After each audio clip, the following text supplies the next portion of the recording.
mga kantingero, no? Maglalangis tayo sa niyog na isang mata at isang bibig.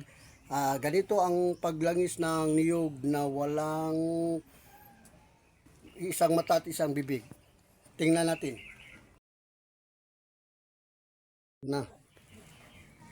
Ito ang posisyon sa paggawa ng langis, mga kantingero. Ganito rin ang paggawa ng langis para mas lalong mabisa ang iyong ginagawang langis. Lalo na sa araw ng San Juan ngayon.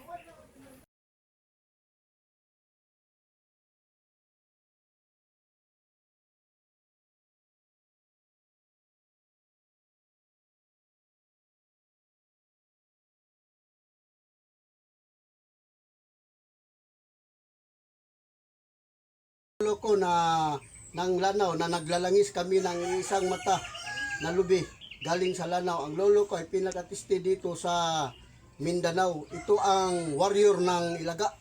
Dahil sa kanyang taglay nga agimat, ganito rin. Hanggang ngayon buhay pa.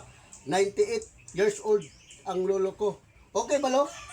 Yung kapanahonan nyo ng mga bakbakan sa Ilaga?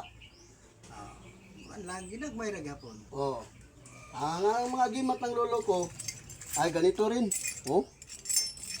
Mga bako sinturo niya. Ito ang mga panglaban sa mga masamang loob tangka. Napakadami. Kasi-klaseng medalyon. Klase-klaseng medalyon ng lolo. Sa akin maliit lang dahil tayo ay gumaganap bilang antingero ng Mindanao.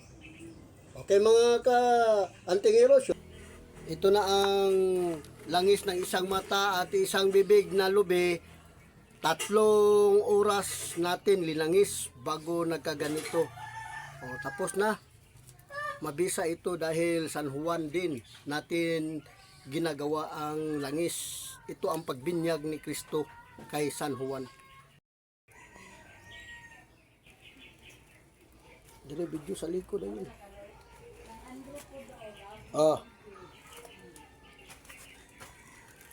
Tapos na ang paglalangis namin, ha. Iso, 1 liter at tunga ang nakuha namin ng 27 na lubi ay isang lungnik at tunga na lungnik ang nakuha namin. Isang tunga na liter ang nakuha namin na langis. Dahil tapos na rin, biblisingan ko ito para mas lalong mabisa. Dahil sinusuot ko ang vestidigira na rin at saka yung sinukuan na Santo Cristo. Okay. Mga ka-antingero, shout out kayo sa like and share sa ating mga kantingero. Okay.